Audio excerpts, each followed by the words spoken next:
20-25% ನೀವು ದುಡ್ಡನ್ನು ಈ ಶಿಕ್ಷಣಕ್ಕೆ ಇಟ್ಟರೆ ಇದೆಲ್ಲ ಮಾಡಲಿಕ್ಕೆ ಸಾಧ್ಯದ. ಮತ್ತು ಬಜೆಟ್ದಲ್ಲಿ ನೀವು ಇಡೋದಿಲ್ಲ, ಅಷ್ಟು ಖರ್ಚು ಆಗೋದಿಲ್ಲ, ಈಜು ಶಿಕ್ಷಣಕ್ಕೆ ಪೇಮೆಂಟ್ ಮಾಡೋಕ್ಕಾಗೋದಿಲ್ಲ, ಬಿಸಿ ಊಟ ಕೊಟ್ಟು ನೀವು ಮತ್ತೆ ಮಾಡಲಿ ಅಂತ ಹೇಳುವಂಥ ಇವೆಲ್ಲ ನಾಟಕಗಳನ್ನ ಮಾಡಿ ದಿಶಾವನ್ನ ಮಾಡೋಕ್ಕಿಂತಲೂ ಒಳ್ಳೆಯ ಗುಣಮಟ್ಟದ ಶಿಕ್ಷಣ, ಅದರಲ್ಲೂ ಮ್ಯಾಥ್ಸ್ ಮತ್ತು ಇಂಗ್ಲೀಷ್ ಬರಲೇಬೇಕು, ಮಾತೃಭಾಷೆ ಇದ್ದೇ ಇರ್ತದೆ, ಅದು ಕಲಿಯಬೇಕು.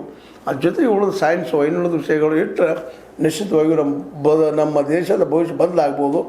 ಪ್ರತಿ ಹಳ್ಳಿಗೆ 1-5 ಅಥವಾ 7 ಜನಸಂಖ್ಯೆ ಆಧಾರದ ಮೇಲೆ ಅಲ್ಲೇ ಕಾಲಕ್ಕೆ ಒಂದು ಪಂಚಾಯತ್ ಮಟ್ಟದಲ್ಲಿ PUC ತನಕ 8, 9, 10th ತನಕ ನೀವು ಸ್ಕೂಲ್ಗಳನ್ನು ಮಾಡಿದ್ದೀರಪ್ಪ ಅಂತಂದ್ರೆ ನಿಶ್ಚಿತವಾಗಿಯೂ ಈ ದೇಶಕ್ಕೆ ಒಂದು ದೊಡ್ಡ ಭವಿಷ್ಯ ಕೊಡುವಂಥದ್ದು, ನಮ್ಮ ರಾಜ್ಯಕ್ಕೂ ದೊಡ್ಡ ಭವಿಷ್ಯ ಕೊಡುವಂಥ ಒಂದು ಇತಿಹಾಸ ಉಳಿಯುವಂಥ ಕೆಲಸ ಆಗ್ತದೆ. ಡಿ ಕೆ ಶಿವಕುಮಾರ್ ಅವರು ಇದು ಮಾಡ್ತೀರಾ?